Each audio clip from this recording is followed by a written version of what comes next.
Bonjour à tous, heureux d'être avec vous. Pour nous présenter... Ouais, merci. Donc pour nous présenter rapidement, nous sommes sur scène, donc Thibaut Roy, Luc-Marie Coustillère et Simon Pelot de l'équipe de sécurité offensive de Deloitte France. De mon côté, donc, je suis le lead de l'équipe de sécurité offensive et également Red Team Lead à mes heures perdues. Et je suis également avec donc, Luc-Marie que j'ai présenté tout à l'heure, qui est Red Team Lead, Tech Lead, et également mon deputy sur cette équipe, et Simon qui est Red Team Opérateur et spécialisé sur des opérations de sécurité physique, d'intrusion physique, pardon.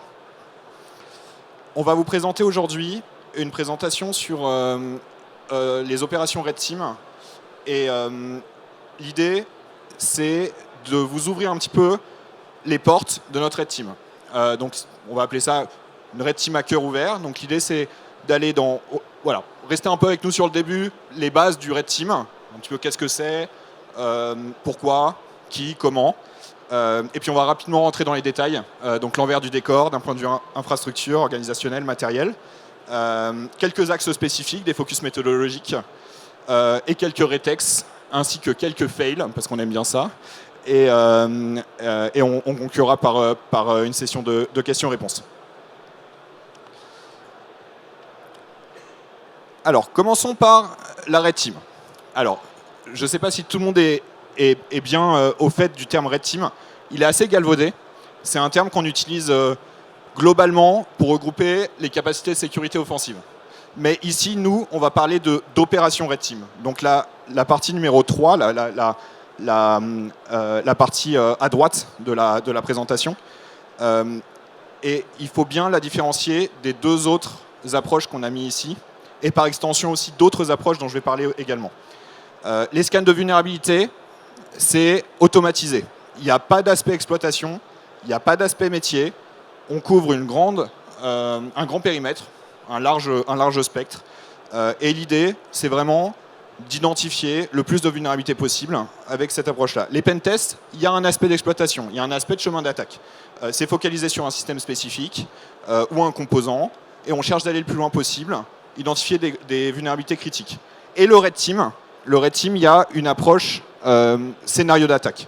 Donc l'idée ici, c'est de jouer de A à Z un scénario d'attaque pour atteindre un trophée, donc un objectif clé globalement, un ou plusieurs objectifs métiers qui pourraient mettre l'organisation à risque. Donc ici, le périmètre est beaucoup plus large. C'est une entité, une organisation, quelque chose, voilà, un groupe complet avec toutes ses filiales rentre plutôt dans cette approche-là.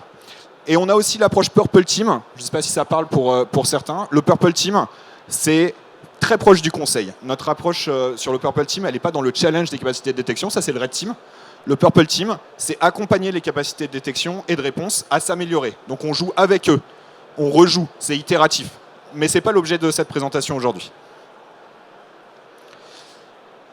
Le périmètre et la surface d'attaque, c'est étoile dans un Red Team. Étoile, qu'est-ce que ça veut dire? Ça veut dire qu'on va aller attaquer la partie cyber, exposée sur Internet, mais pas que. On va aussi avoir la dimension humaine de l'exercice. Donc, tout ce qui est ingénierie sociale, phishing, tentative de hameçonnage par téléphone, par exemple. Et on va avoir les aspects physiques, donc les locaux de la société. Le Wi-Fi rentre là-dedans aussi. Donc, et dans ces trois composants, on va chercher à la fois à rentrer, obtenir un accès initial, mais aussi les jouer dans des scénarios, à différents endroits des scénarios. Mais on va y revenir juste après. Qui commandite un Red Team? Alors c'est assez large. On va avoir des DSI, CIO, donc en anglais, des CTO, ça peut même monter un peu au-dessus suivant les rôles dans l'organisation, les RSSI, les CISO, donc c'est à eux qu'on pense au début. Ils vont avoir un objectif d'amélioration continue, un objectif de pouvoir challenger un petit peu des choses qu'ils ont mis en place. Mais on a aussi les comités exécutifs. Nous, on a beaucoup de comités exécutifs, des comités de direction d'entreprises qui, sans informer le RSSI, commanditent un Red Team, parce que c'est le meilleur outil pour pouvoir venir challenger ce qui se passe en dessous d'eux. Et on a aussi les audits internes. Les audits internes, troisième ligne de défense, donc qui viennent après ce que réalise le RSSI dans leur plan de contrôle, leur campagne de pentest, pour vérifier que c'est efficace. Et le Red Team est un outil très puissant pour ça. Pourquoi? Alors les objectifs tactiques, je pense que vous en doutez tous. Évaluer le niveau d'exposition, challenger de manière pragmatique, la chaîne de défense cyber, la partie détection, la partie réponse. S'inscrire dans un cycle d'amélioration continue, c'est plutôt healthy de faire des red teams de manière régulière. Mais on a aussi des objectifs stratégiques. Les objectifs stratégiques, on en a un sur la sensibilisation des directions au risque cyber. Globalement, vous en doutez, j'en ai parlé avant, on réalise un chemin d'attaque de A à Z. On va vous montrer à quoi ça ressemble juste après. Et globalement, dans cette réalisation du chemin d'attaque, vous allez faire comprendre et prendre conscience du risque cyber à vos directions. Spécifiquement, si les directions sont engagées dans ce qu'on va appeler la white team ou la control team, c'est-à-dire l'équipe qui contrôle l'engagement red team chez les clients. D'accord ? Et ça peut arriver que certains membres des directions, et on en a eu à plusieurs reprises, soient impliqués directement toutes les semaines à nos points de suivi, et ça permet de pouvoir les engager vraiment dans les opérations. Lever les faux semblants de sécurité. Je pense que c'est le plus important celui-là. Lever les faux semblants de sécurité. On va attaquer à l'endroit où l'organisation ne s'y attend pas. Ça va être le maillon le plus faible de la chaîne, mais il n'est pas souvent connu. Et c'est celui-là qu'on va aller chercher à atteindre. Et stratégiquement, quand on lève un faux semblant de sécurité, on change totalement la manière dont on va faire la cybersécurité dans une organisation. Appuyer une stratégie cyber. Vous êtes nouveau RSSI, vous venez d'arriver dans une organisation, lancez un red team. Parce qu'en fait, cet outil-là va appuyer directement toute la stratégie dans les 3 prochaines années que vous allez pouvoir vouloir mener, parce que va y avoir un certain nombre de points clés sur les aspects de protection, de détection, de réponse, mais aussi d'identification des actifs, de shadow IT, ce genre de choses qui vont être adressées à ce niveau-là. Et challenger l'efficacité des investissements. Une fois qu'un programme de transformation de plusieurs millions ou dizaines de millions d'euros a été mis en œuvre, on va vérifier que l'argent a bien été mis au bon endroit. Le Red Team répond à cette question. Et enfin, on a l'aspect réglementaire. Dans le secteur financier et des assurances, DORA impose la réalisation de TLPT, Threat-Led Penetration Testing. Threat-Led Penetration Testing, c'est Red Team basé sur la menace. C'est ça que ça veut dire. Donc il y a une base de Threat Intelligence au début qui va définir les scénarios. Et après, derrière, on va réaliser la Red Team. Donc la Red Team s'inscrit également dans le cadre réglementaire de plus en plus. Qui réalise? Alors vous allez le comprendre, vous l'avez peut-être déjà compris, c'est une équipe d'experts pointus. Tout le monde ne peut pas faire une Red Team. Une équipe de pentest classique qui n'a jamais fait de Red Team ne va pas réussir à aller au bout d'une opération de Red Team parce que ça nécessite des capacités, et on va y revenir juste après, très spécifiques. Il faut comprendre également les attaques qui peuvent être menées et les techniques, toujours être dans la recherche, le développement, et également mettre en place des pôles spécifiques, notamment sur le malware development, mais on y reviendra juste après. Et je voulais, avant de rentrer dans les détails techniques qui, à mon avis, vont vous passionner, revenir un petit peu sur les facteurs clés de succès qui me semblent importants de remonter. Alors, il y en a quelques-uns que je vais passer rapidement, mais il y en a qui sont importants. En Red Team, se pose toujours la question, quel accès initial, de quelle position on commence le scénario d'attaque. Vous cherchez à avoir un impact maximalisé de votre Red Team d'un point de vue stratégique, commencez depuis l'externe. C'est toujours plus impactant de dire on est rentré et on a atteint cet objectif. Mais, dans certains cas, se pose la question de l'Hashum Breach. L'Hashum Breach, c'est la capacité, c'est globalement avoir un accès déjà fourni, un laptop, un compte, sur un système qu'on va cibler spécifiquement et qui correspond au point d'entrée. Donc on considère que l'attaquant est déjà arrivé sur le système, sur le poste de travail. Qu'est-ce qui se passe après? Et ça, c'est très intéressant dans des approches un peu plus matures, d'amélioration continue notamment, parce que la phase d'initial access, elle prend du temps. On va le voir après, Luc-Marie va présenter ça, mais elle prend du temps. Les leg-up, toujours à anticiper. Les leg-up, c'est globalement ce que vous allez prévoir de donner en tant que client à la Red Team, ou ce que la Red Team va demander aux clients s'ils n'arrivent pas à atteindre leur objectif de manière directe. Donc ça peut être une information, ça peut être un document, ça peut être un accès, ça peut être un poste de travail. Alors on veut commencer depuis l'externe, mais on n'a pas réussi à rentrer parce que la maturité est très élevée ou parce que les moyens qui ont été mis en œuvre ne l'ont pas permis. Donnez-nous un poste de travail. Ça, c'est un leg-up. Et c'est important de l'avoir prévu en amont parce que sinon, il peut y avoir des vraies dérives dans les plannings des Red Team.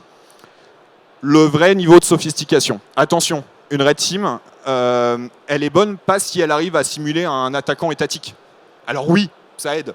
Mais ce n'est pas ça le plus important. Le plus important, c'est de pouvoir mettre le curseur au bon endroit. C'est-à-dire de se poser la question, ok, j'attaque une société dans le, je dirais une bêtise, dans le retail. Est-ce que l'attaquant le plus pertinent dans ce cas de figure, c'est un attaquant étatique, ou est-ce que c'est pas plutôt un groupe cybercriminel qui a des moyens un petit peu en dessous de l'attaquant étatique, ou bien est-ce que en fait dans ce red team là spécifiquement, je veux voir ce qu'un script kiddie peut faire, donc un gamin de 14 ans, qu'est-ce qu'il peut faire, et savoir pouvoir faire un petit peu la différence et se positionner au bon endroit.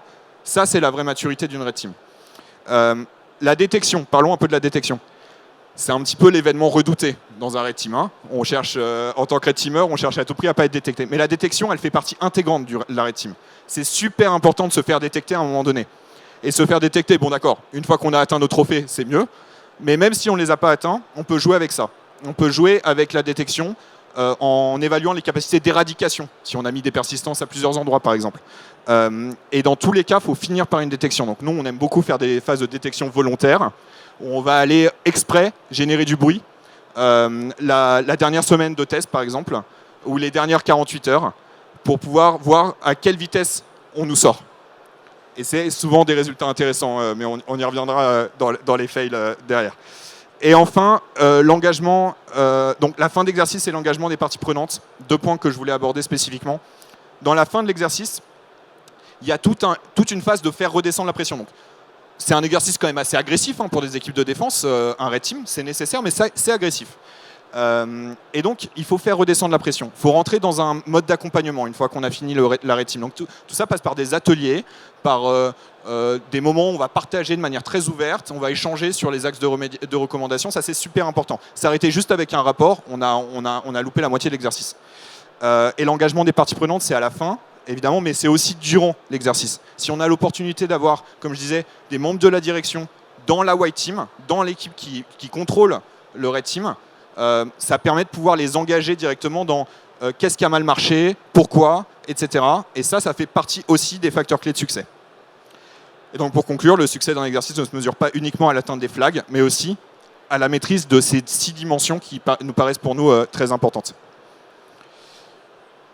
Je vais passer la parole à Luc-Marie sur l'envers du décor et la partie infrastructure. Alors, pour vous parler de la partie infrastructure, avant de parler de ça, il faut se rendre compte que quand on fait un phishing, et en général sur du red team, on va faire plutôt des phishing ciblés, on va préparer énormément de choses. Donc ça veut dire préparer une charge qui contourne les EDR. Donc ça sous-entend qu'on a un lab pour le faire.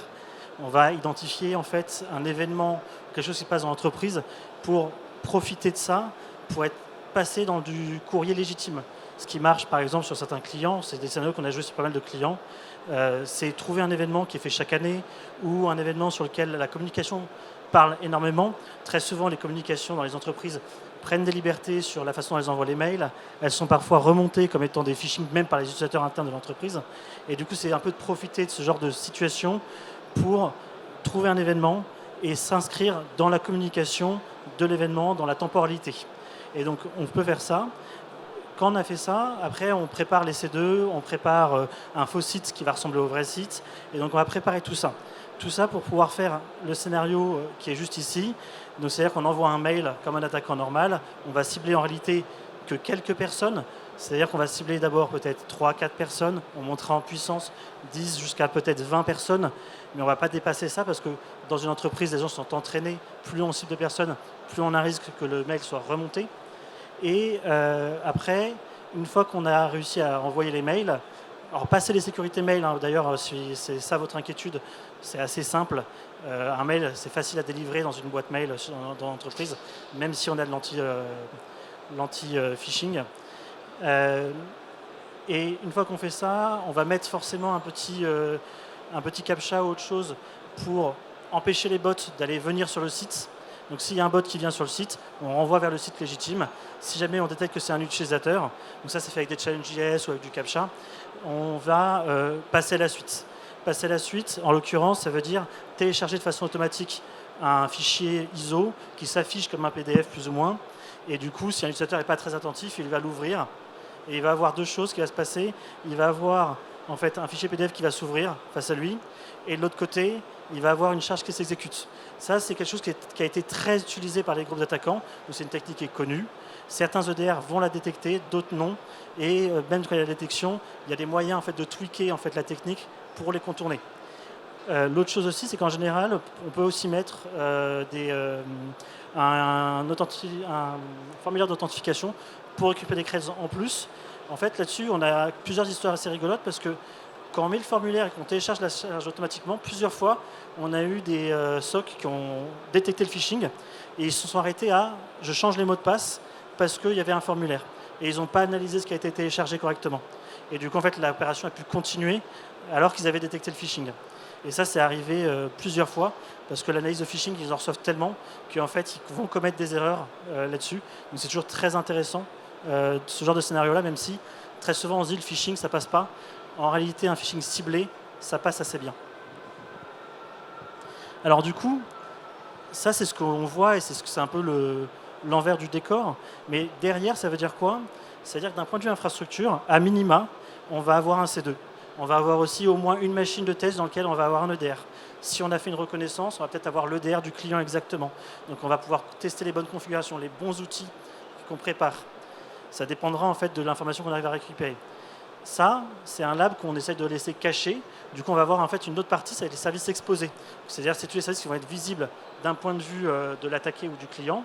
Et donc, ça va être un service de mail. Quand je vous dis que c'est facile de faire passer des mails, par exemple, utiliser Office 365 pour envoyer vers Office 365, ça passe assez bien toutes les sécurités qu'on peut avoir.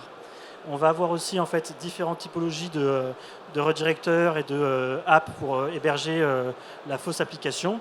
Et après, derrière, bon, il y a le client sur la victime qui attend. Ça, c'est un peu la version la plus simple. En réalité, ça se passe un peu dans l'autre sens quand on prépare. C'est-à-dire qu'en fait, on analyse un peu le réseau du client et on va adapter notre infrastructure frontale en fonction du réseau du client. Donc, par exemple, si on voit qu'un client utilise beaucoup d'AWS, eh ben, on va faire de l'AWS pour pouvoir leur communiquer. S'il utilise du GCP pour échanger, on va utiliser du GCP. Parce qu'on sait que ça passera plus facilement les défenses et que ça se noiera en fait, dans leur réseau.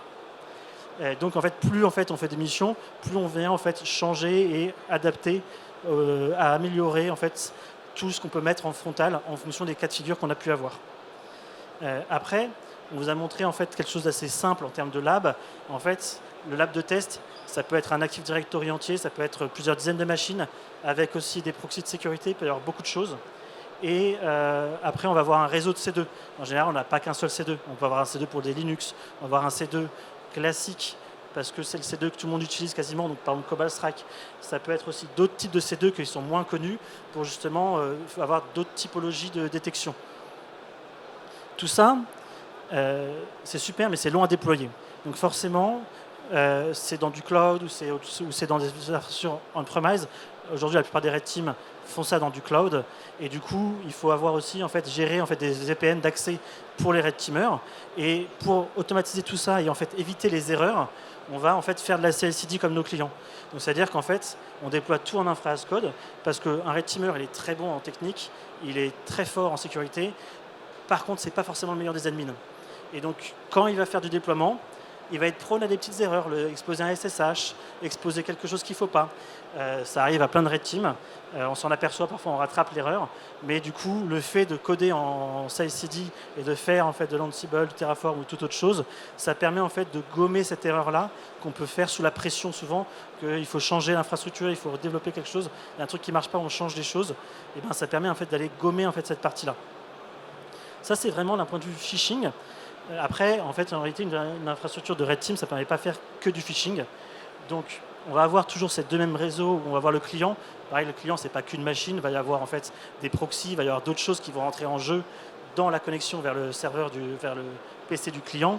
Et du coup, on va avoir en fait, par exemple, un endroit où on va prendre des notes pour pouvoir travailler ensemble dans la Red Team. On va aussi avoir donc l'environnement de test qui est toujours plus gros parce que ça se trouve, on va avoir un SIEM, on va rajouter de plus en plus de solutions de sécurité et ça peut être parfois compliqué parce que les EDR ne sont pas forcément très contents que les Red Teams les ont. Donc en fait, il faut toujours jouer un peu avec ce qu'on arrive à avoir en termes de solutions de sécurité. Derrière, en fait, on va aussi faire des intrusions physiques. Ça sous-entend que du coup, on a une façon de se connecter. Ce qu'on va faire souvent, c'est qu'on va laisser un implant. Il physique. Et du coup, on va avoir en fait un VPN directement vers l'implant parce qu'il va remonter par une 4G, donc il ne remonte pas par le réseau du client. Donc ça, on l'expose directement. On peut. C'est un choix que nous, on a fait en tout cas. Et après, on va avoir en fait aussi le même réseau de C2 à peu près que ce que vous avez montré plus tôt, mais on va avoir aussi en fait, des machines d'attaque. Donc là, pour ceux qui reconnaissent, il y a de l'Evil Nginx, il y a d'autres choses. Le but, c'est pas de faire de la pub des outils, etc. C'est juste d'expliquer un peu plus le concept. Mais du coup, on a un réseau de machines d'attaque pour faire de l'osine, pour faire des attaques sur du web ou pour aller faire du password spray en masse, etc. Pour faire ça, par exemple pour la partie C2, comme je disais, on augmente de plus en plus en fait tous les outils qui nous servent à distribuer du contenu à notre client entre guillemets. Donc que ce soit du contenu pour qu'il revienne vers nous ou pour lui mettre des choses à disponibilité. Quand je dis mettre des choses à disponibilité, ça peut être une charge à télécharger quand on est sur site en intrusion physique. Et donc en fait, on augmente de plus en plus les capacités qu'on peut avoir en tant que red team. Plus la red team grandit, plus la red team fait des exercices. Parce que ça entend que du coup tout ça, on vient l'automatiser aussi.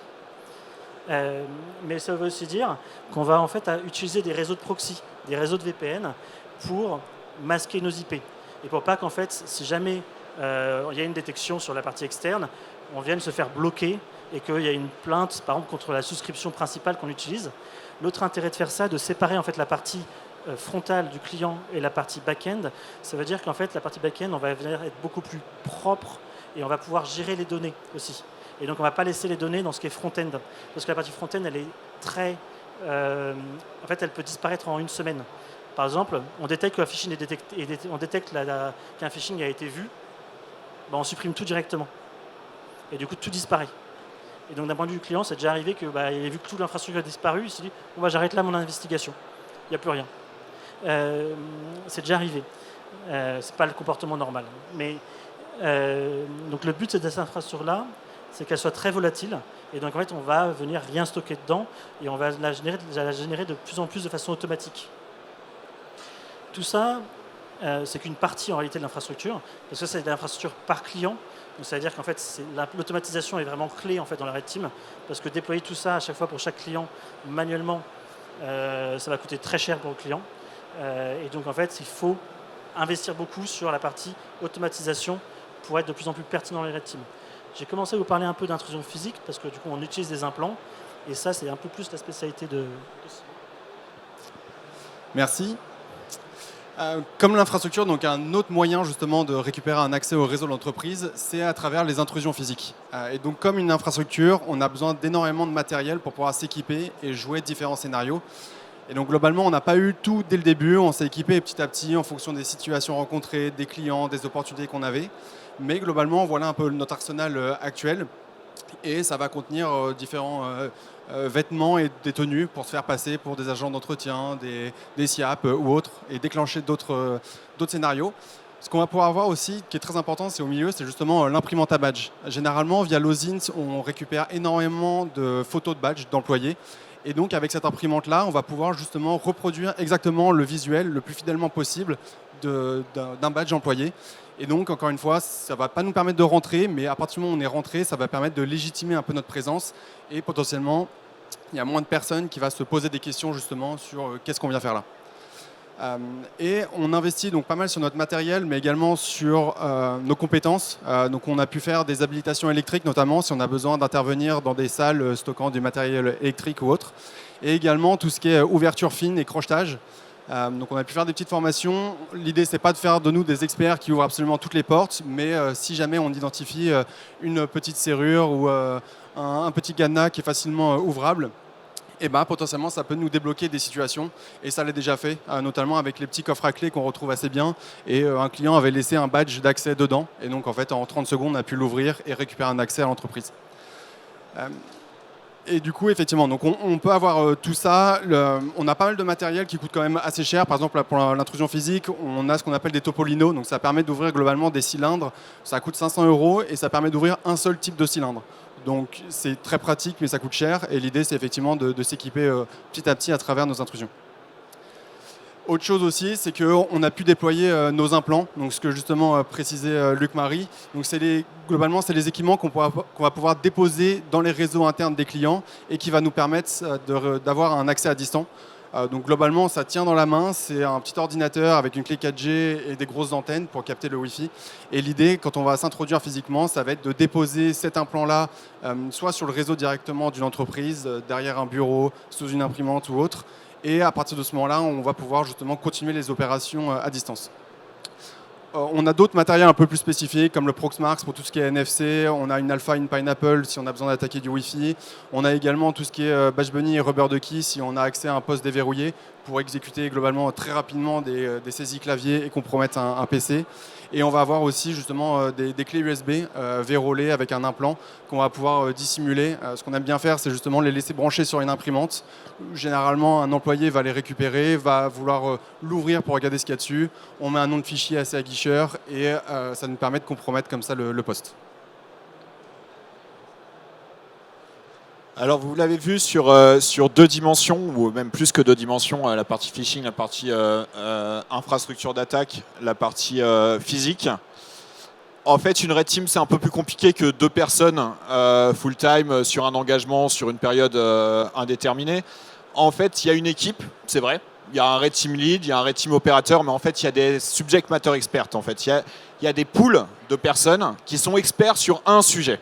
Parce qu'en tant qu'opérateur ou en tant que lead, on ne peut pas à la fois être un expert très pointu en maldev et contourner tous les EDR qui existent sur le marché, et être excellent en phishing, être excellent en reconnaissance, savoir faire des tests AD à la perfection, etc., etc.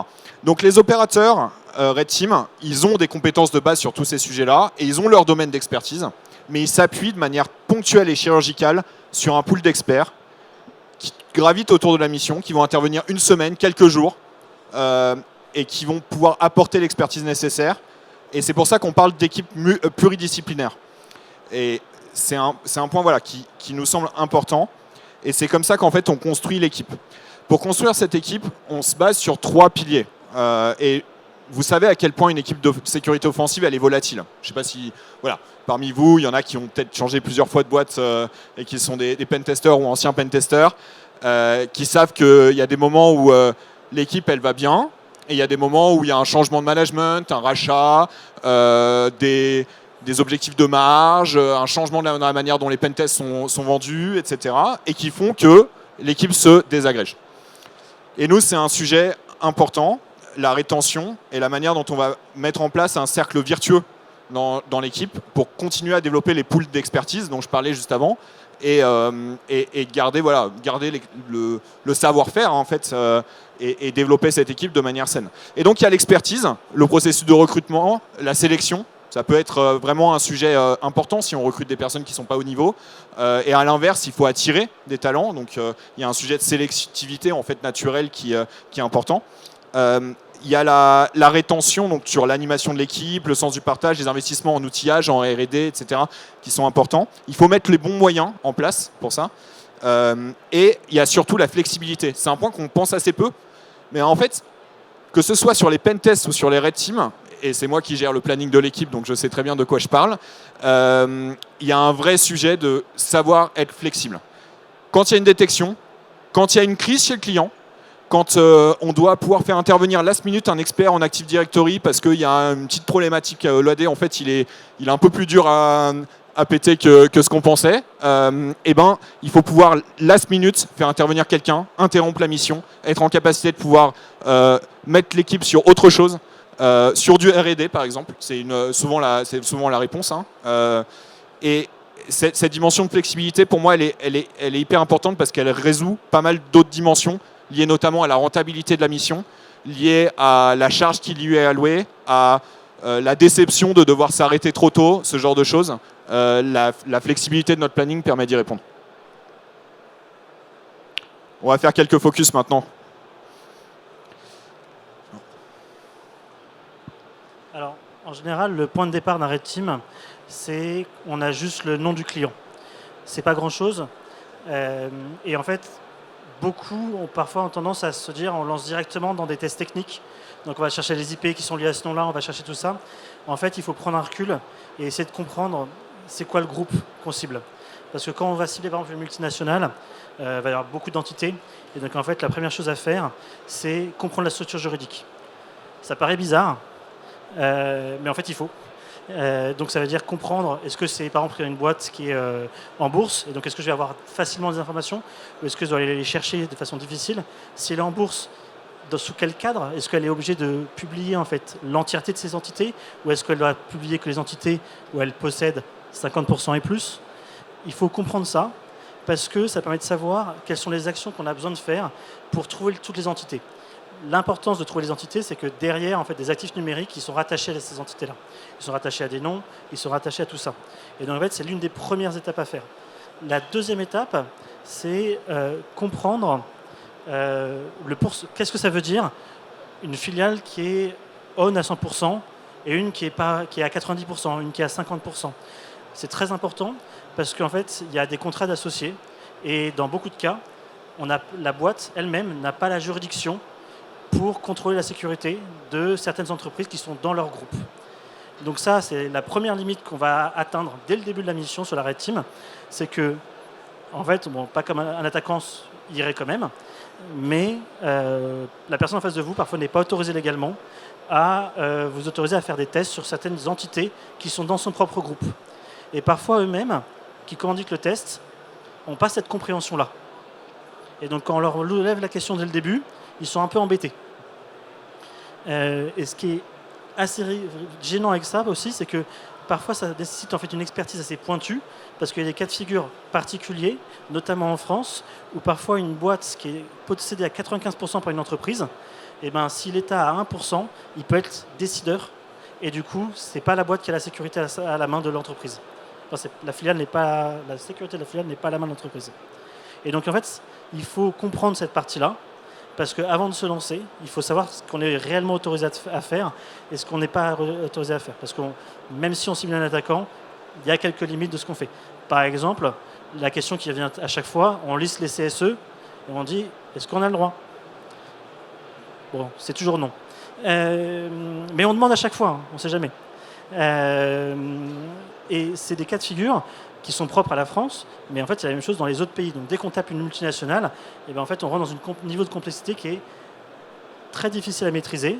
Et donc, si le client n'a pas les informations, et bien, en fait, il faut définir un peu un mode opératoire de quel niveau de risque on va accepter de prendre sur ce qu'on va couvrir ou pas. Donc, à partir de combien de pourcentage on va se dire, on arrête, on ne couvre pas. Est-ce qu'on fait que du 100% pour être safe? Est-ce qu'en fait, on fait du 90% et plus? Et ça, là-dessus, c'est le client qui va dire en fait, ce qu'il va autoriser et qui va dire ok, toutes ces filiales-là, elles sont dans le scope. L'autre chose aussi, c'est que quand on arrive à cette étape-là, quand on parle d'une grande boîte, en fait, c'est des boîtes qui ont des outils de monitoring de leur sécurité sur Internet, qui ont des outils de monitoring sur les fuites de données, ce genre de choses-là. Et parfois, on a l'équipe en face qui gère ces outils-là, et en fait, eux-mêmes ne se sont jamais posé cette question-là. Et du coup, ils se rendent compte que dès le début, ils ont un outil de monitoring et ils couvrent le cœur du groupe, parfois les plus grosses entités, mais ils couvrent en fait, quand on regarde à l'échelle du monde, parfois que 30-50% du groupe. Et donc en fait, parfois dès cette question-là, quand on va après regarder le reste sur la partie OSINT, en fait, l'entreprise est déjà en fait, il y a déjà un constat, déjà un problème à ce niveau-là. Après, une fois qu'on a défini en fait, les groupes qu'on peut couvrir, si on prend un cas un peu classique, on va dérouler en fait, une méthodologie d'OSINT. Donc on va pouvoir trouver en fait, un certain nombre de pivots en fonction de l'information dans laquelle on part. Donc ce qu'on va penser tout de suite, encore une fois, ce sont des choses techniques liées au nom de l'entreprise et autres. Il y a aussi en fait, d'autres choses qui vont nous intéresser assez rapidement. C'est les adresses physiques pour pouvoir préparer tout ce qui est intrusion physique.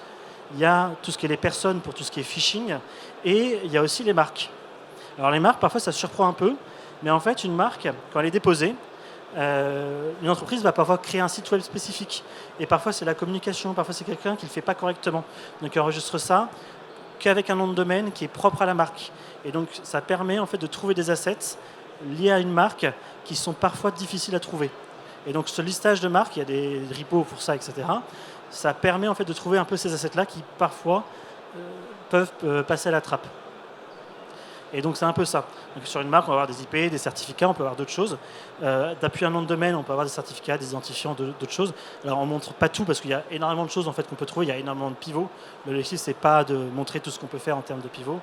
En fait, ce qu'il faut retenir, c'est qu'on peut aller très loin, on peut chaîner et chaîner à l'infini. Normalement, il faut savoir mettre un stop et accepter qu'on a un niveau de confiance dans ce qu'on sort. Parce que plus en fait on fait de pivots, plus au bout d'un moment, on a moins confiance en l'information qu'on va sortir et il faut la checker manuellement. Et du coup, ce qui est important, c'est que l'approche d'OSINT, elle va reposer sur beaucoup d'automatisation de certains tests d'OSINT sur des outils.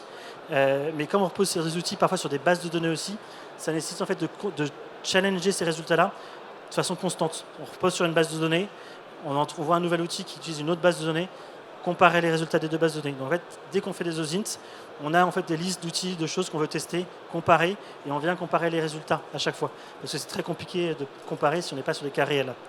L'autre chose aussi, c'est que la pertinence de l'OSINT va souvent dépendre de la capacité en fait, de la personne qui fait l'OSINT à définir ce qui est important et ce qui n'est pas important.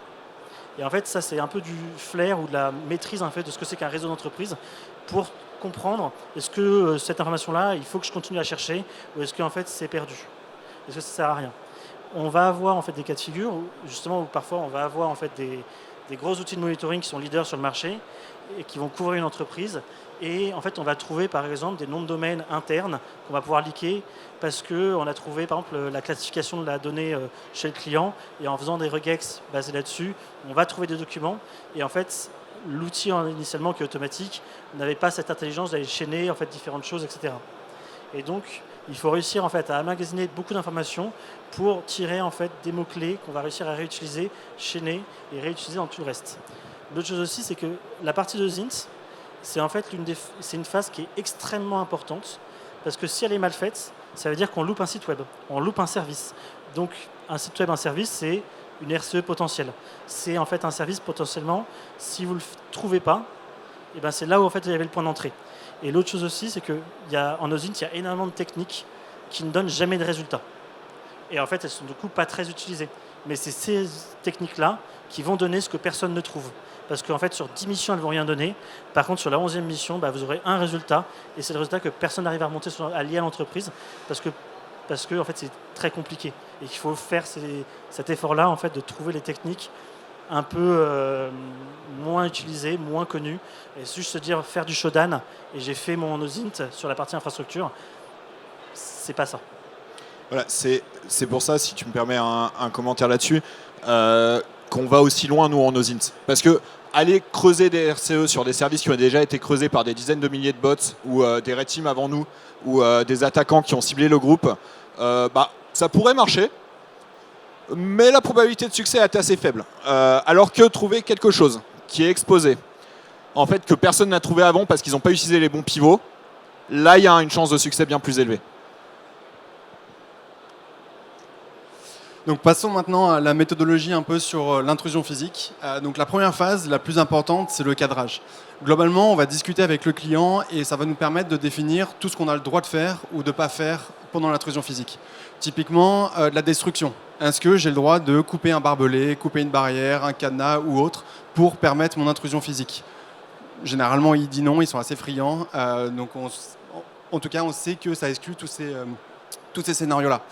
Ensuite, ça va permettre de définir aussi, d'un point de vue, nous, pour notre sécurité, est-ce qu'il y a des risques ou pas? Est-ce que, par exemple, il y a des gardes armés? Est-ce qu'il y a des chiens ou autres? Et en fait, ça peut arriver sur des sites, notamment sur des sites relativement sensibles, ou justement sur autres que la France, on a pu en faire, nous a proposé justement en Amérique du Sud ou autre. Bon, on a refusé. L'idée, c'est vraiment de définir donc, tout ce qu'on peut faire ou pas faire et notre sécurité, et également signer le mandat d'intrusion. Donc globalement, c'est un peu notre carte libérée de prison, où si jamais l'intrusion physique se passe mal, on se fait attraper, au moins on a une lettre qui atteste qu'on est bien là dans le cadre d'une intrusion, d'un test, et qu'on peut nous libérer. Parfois, ça nous arrive d'ailleurs de faire des fausses lettres de sortie de prison pour limiter juste à un site, alors qu'en fait, notre périmètre est beaucoup plus large. Enfin bref, on joue aussi avec ça.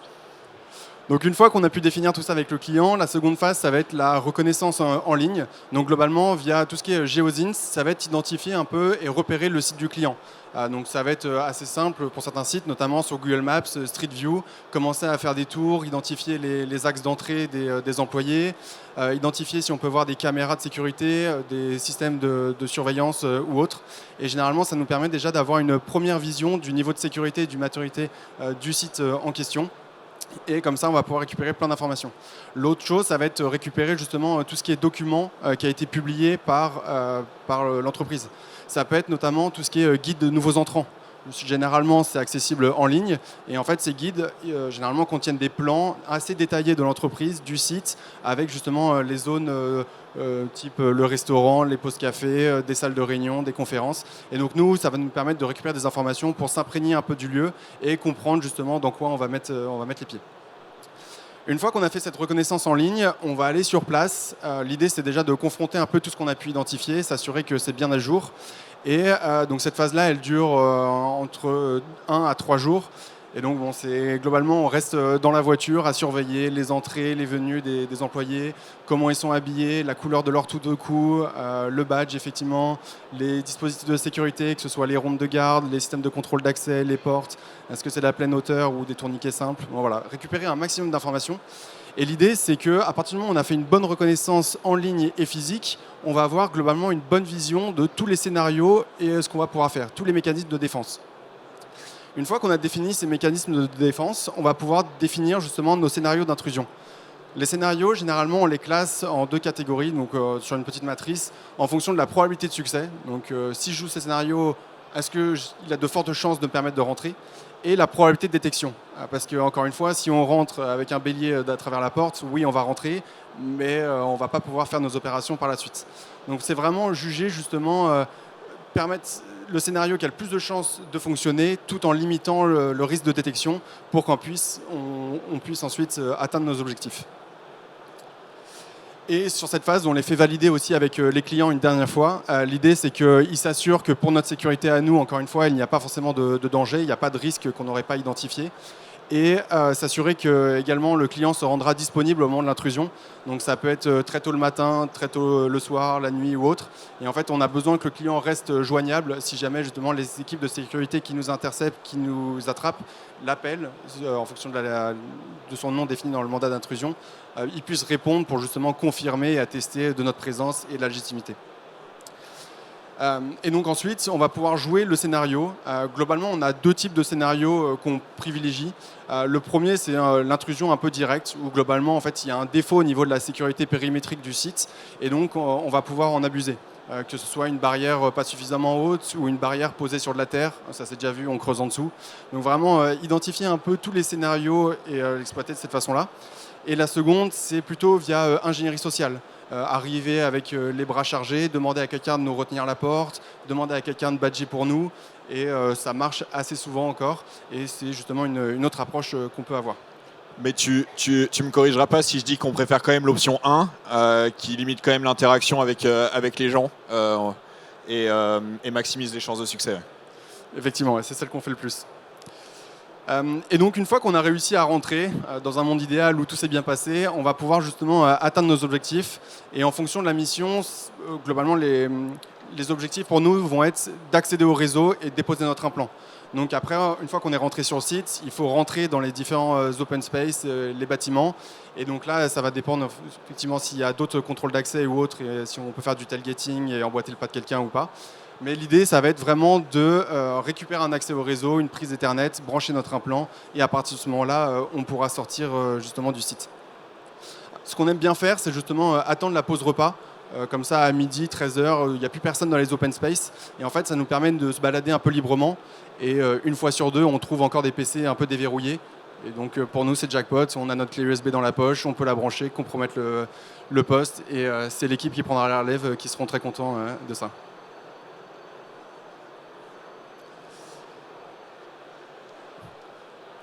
Ouais, alors là, on voulait vous... Alors, on va être assez humble sur cette partie-là. On va vous présenter quelques fails. Parce que c'est toujours sympa. Si vous en avez d'autres à partager après, n'hésitez pas. Mais l'idée, c'est d'être assez ouvert avec vous. En fait, l'idée, c'est aussi que de faire comprendre que c'est des opérations qui sont complexes et que parfois ça marche pas.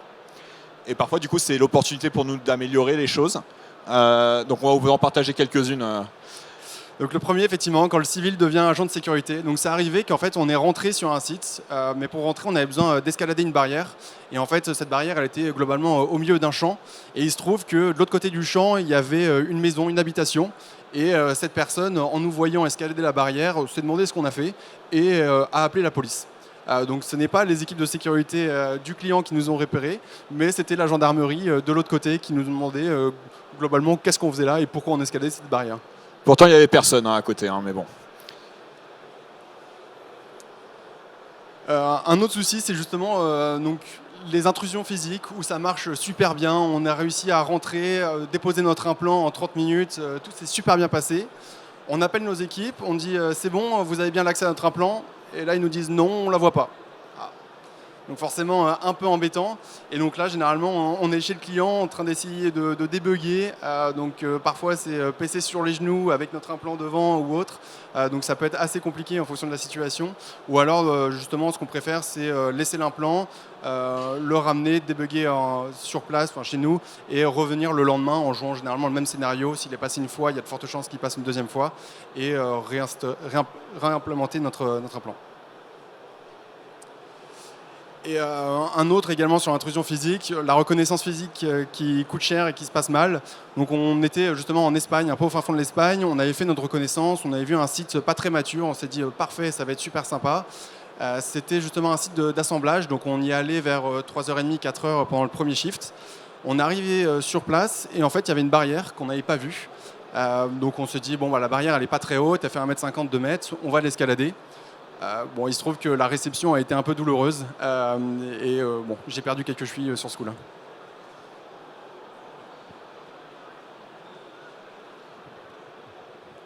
Alors là, on a parlé des quelques fails d'un point de vue physique. Il y en a aussi côté logique. Là, on est sur une mission où on avait un accès via un implant.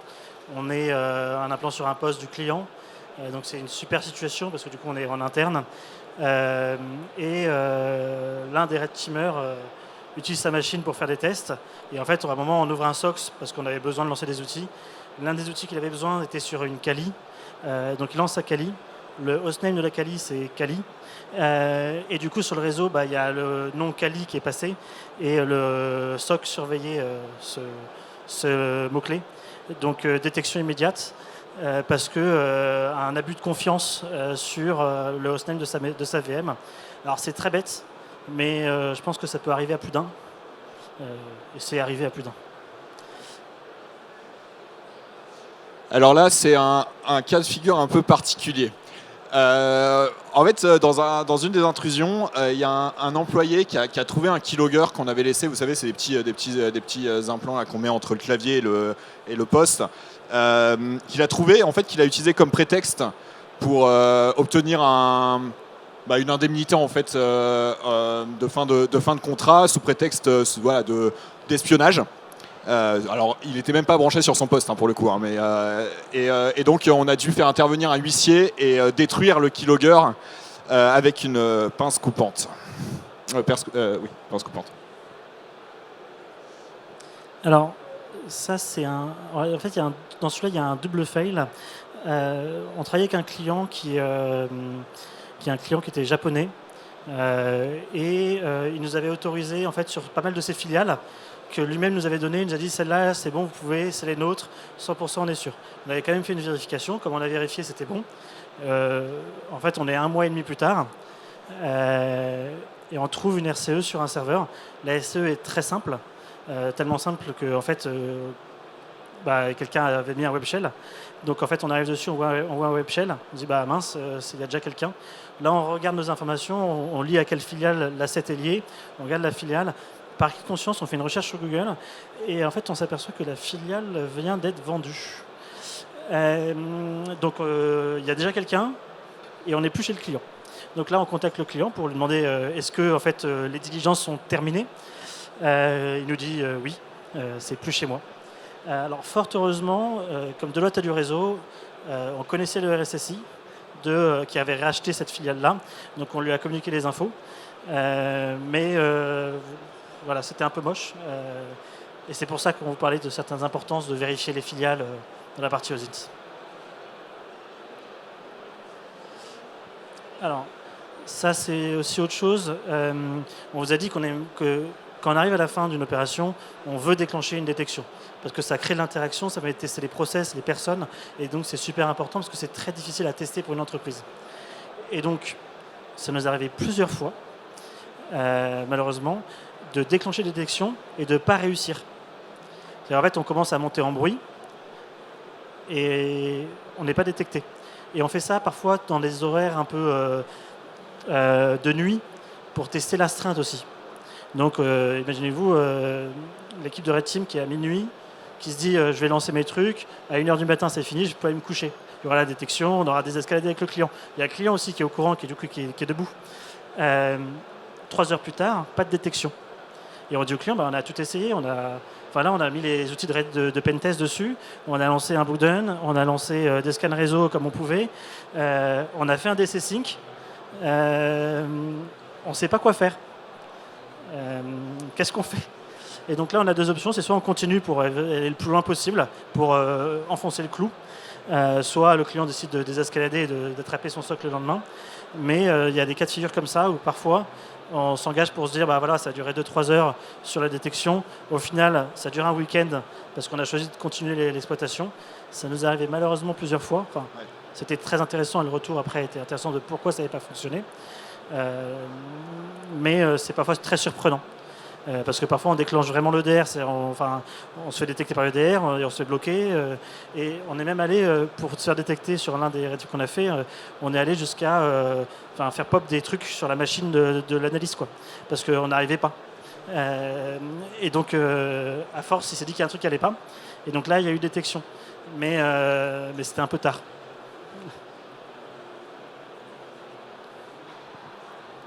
Effectivement, donc, quand on discute généralement avec le client va inconsciemment nous donner quelques biais. Par exemple, quand on va faire l'intrusion physique, il va nous dire « Ah oui, mais je travaille là-bas, je sais que ça va être super facile, vous allez rentrer, il y a zéro sécurité ou autre. » Forcément, quand on a un badge et qu'on vient travailler là tous les jours, c'est beaucoup plus simple. Quand on n'en a pas, c'est une autre affaire. Et en fait, c'est arrivé du coup qu'on prenne beaucoup plus de précautions, on se restreigne ou on interdise certains scénarios parce que justement on pense qu'il y aurait zéro chance de détection, alors qu'au final, il serait très bien passé. Un très bon exemple, c'est les caméras de sécurité. Partout, tous les sites, il y a plein de caméras. Au final, on a déjà escaladé une barrière à 6h du matin en plein milieu de 3 caméras. Ils nous ont jamais vu détecter. Donc au final, effectivement, il faut faire attention à ne pas se faire influencer. Et c'est le même cas justement sur les systèmes et les sondes que peuvent avoir justement au sein d'un réseau interne, où il va nous dire faites attention, faites pas ci, faites pas ça, vous allez vous faire détecter. Alors qu'au final, même quand on essaye de tout faire sonner, ça sonne pas. Ouais, et un petit dernier, je crois. Alors là, pour le coup, j'ai réalisé ce scénario moi-même. C'est un scénario d'ingénierie sociale. On a pris contact avec un utilisateur, un employé du client dans une agence pour ce Red Team en question. Voilà, on a créé la confiance et on lui a proposé un entretien d'audit ISO 27001. D'accord. Donc un faux entretien qui se passait sur Zoom. Comme ça, c'était une solution non contrôlée du client. Et l'idée, c'était de lui envoyer un lien qui allait télécharger un package que lui allait devoir ouvrir où il y a le questionnaire dedans. Et en fait, ce questionnaire était piégé. Sauf que le certificat du lien en question était généré via Let's Encrypt. Et Let's Encrypt, tous les certificats via Let's Encrypt étaient bannis du réseau du client. Donc on a passé un certain moment à débugger, lui et moi, ensemble, la charge sans qu'il sache effectivement que c'était une charge. Et on a fini par abandonner.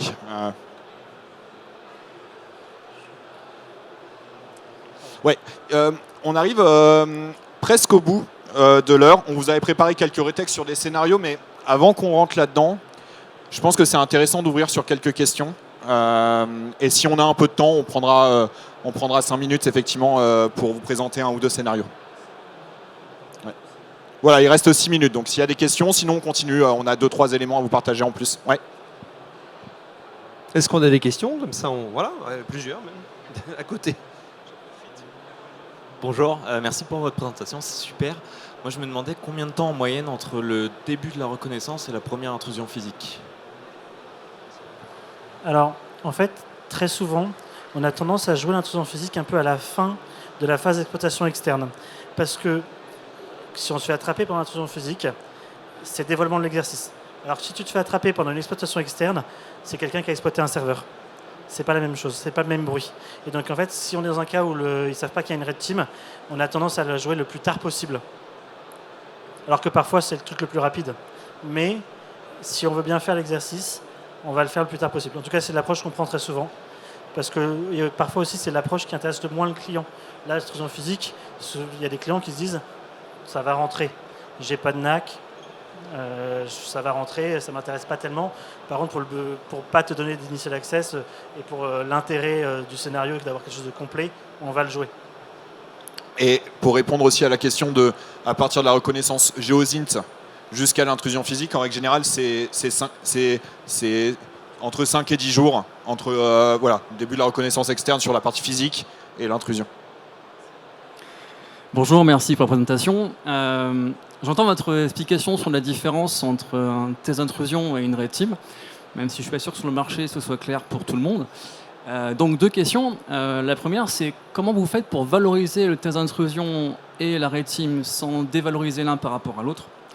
Et l'autre, quand un client vous parle de test d'intrusion, à quel moment vous dites non, c'est pas possible, là c'est une red team forcément? Ouais, c'est des très bonnes questions. Donc déjà, on n'a pas trop de difficulté à séparer test d'intrusion et red team parce que c'est pas vraiment les mêmes objectifs.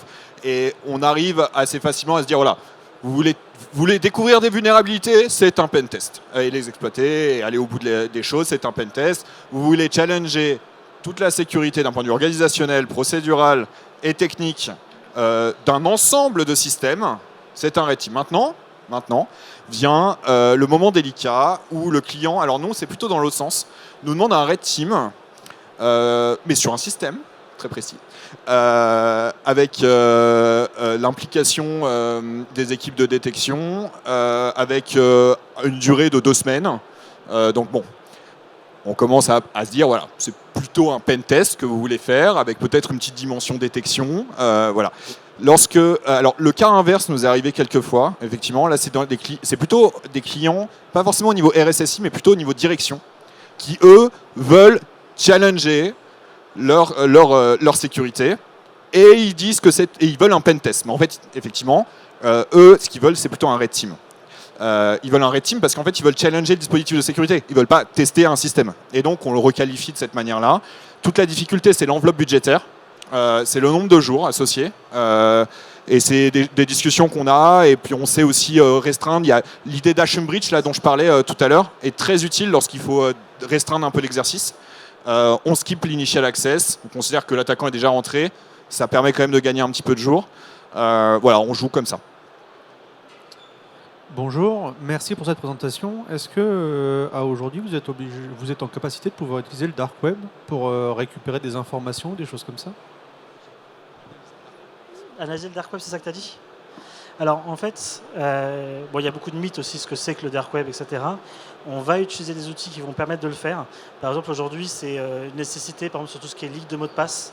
En fait, quasiment tous les clients ont des monitoring par rapport à ça. Donc forcément, nous aussi, on va avoir des outils pour aller les chercher. Après, oui, de façon manuelle, on va pouvoir le faire. On va souvent passer par des outils. Mais oui, c'est une capacité qui est importante. Après, quand on commence, par exemple, sur la Red Team, ce n'est pas la première capacité à développer. Mais oui, on le fait. Il reste 2 minutes. Vous voulez encore une question? Ouais. Est-ce qu'on a encore une question?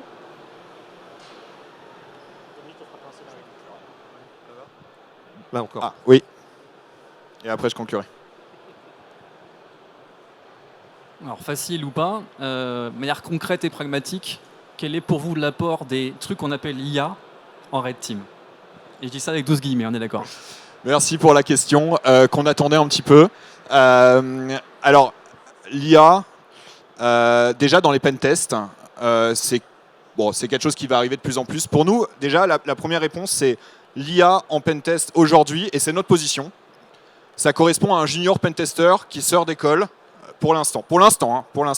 Donc forcément, en Red Team, c'est pas un agent qu'on va aller faire intervenir directement à la place d'un Red Teamer. Par contre, ça vient en appui aux activités de Red Team. Et je ne sais pas si tu veux rajouter quelque chose. Alors après, quand on veut avoir une IA qui est pertinente, en fait, elle va coûter quand même très cher. Donc quand en fait, on teste des outils qui sont plus pertinents que justement un junior pentester, ça va coûter plusieurs milliers d'euros en fait le test. Et en fait, on va s'approcher des prix d'un test normal pour le moment. Après, l'IA dans le Red Team, elle est utilisée, mais elle est utilisée pour des supports sur des choses bien précises, sur des tâches en fait précises. Elle va aider dans la rédaction, elle va aider, par exemple, on a des exploits parfois à développer, c'est très utile pour développer des exploits beaucoup plus rapidement. Et donc en fait, on va l'utiliser en support. Aujourd'hui, on n'a pas une IA où on lui dit tiens, déploie mes infrastructures, je veux ça, et on ne lui fait pas exploiter les choses ni rien. Mais on va l'utiliser, oui.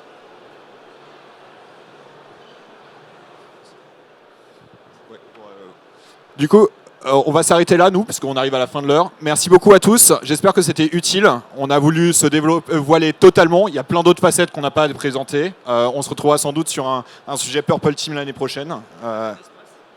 Non, on n'a pas d'espace. Mais par contre, on est disponible à la sortie de cette conférence si vous voulez discuter. Merci à vous. Merci.